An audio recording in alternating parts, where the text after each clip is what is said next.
My own experience as a young boy. I spent the first 10 years of my life in a series of foster homes and orphanage and so on.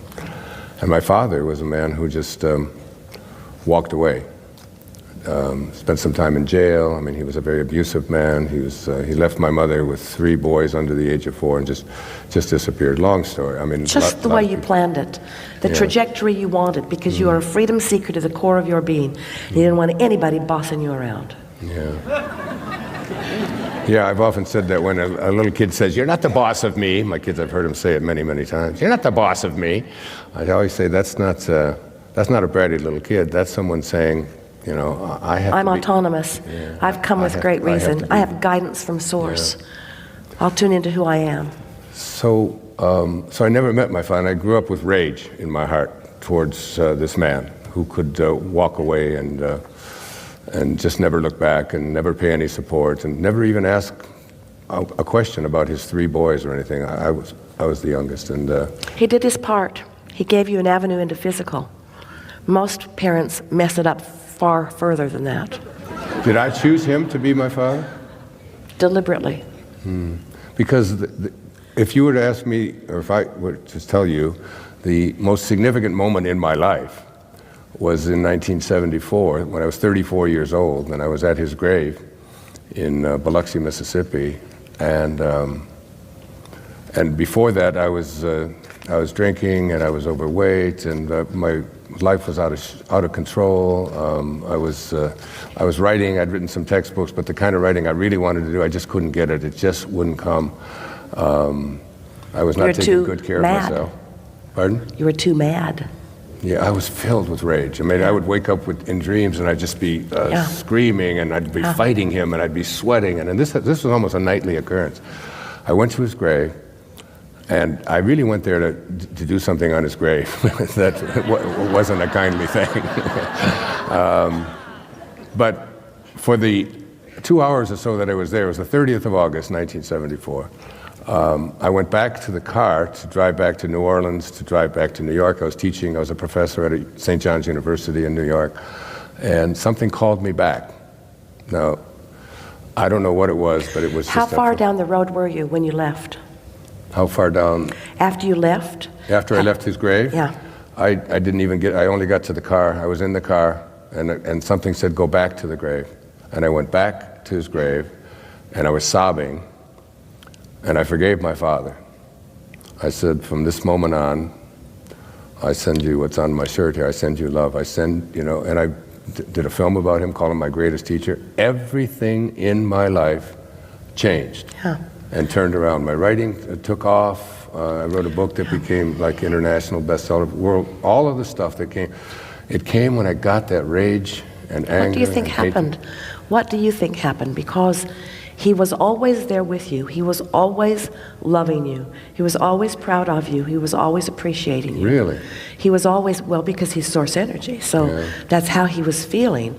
Even while he was here on this planet? Oh no, he was all pinched off then. Yeah, he was in jail. But once he reemerged into non-physical, he was in that place of pure positive energy, and his influence is strong. So, and your desire to understand all of this, your desire to teach this, your desire to let go of the resistance that's holding you back. In other words, when you forgive someone, what you do is you let go of the resistance that's keeping you from your alignment. And it really doesn't have anything to do with the subject of resistance.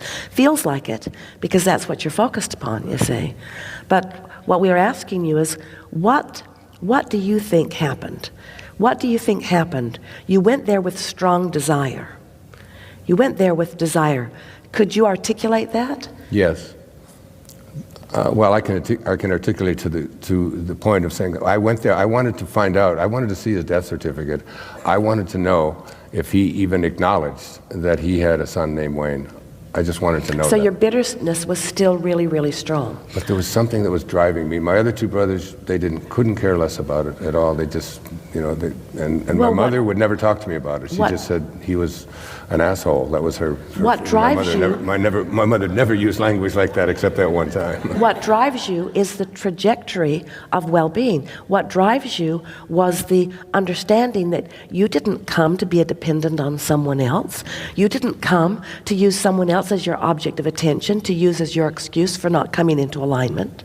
And so something happened in that moment that caused you to let go of that. Maybe it just got old. Maybe it just felt futile. Maybe you felt the ridiculousness of it. Maybe it had just gone on too long.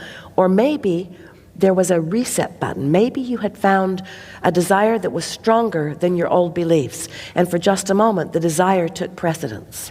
You see what we're getting at? The desire that's coming forth from within. We've written a handful of books, and in all of the books have been processes. And every process is written to help someone find a way to release resistance. And some of them, we sort of encourage you to hit it head on, but those processes don't work very well for people, because usually when you've got a habit of thought, you've got a habit of thought. So something happened to you that caused you to cease the momentum that you had going for so long and feel for a moment the fullness. And so what we want to say to you, you felt, was the powerful God force love that was pouring through your father, your non-physical father, focused upon you, wanting you to feel it. And so the best way for us to say it is that his love was stronger than your hate. And he caught you at a weak moment, and you felt it. And that's what we're talking about all day. In other words, people will talk about healing. They want to know, they want to find someone that can help them. And we say, source energy is flooding this energy towards you at all times. You don't need some advocate to do what source is already doing. But if someone can help you soften your resistance so that you can somehow be receptive to that love and that well-being that's being flowed, all you have to do is get a little of it. And as you say, it's life-changing. Your life turned on a dime because you returned to the path of least resistance, to the lover that you are.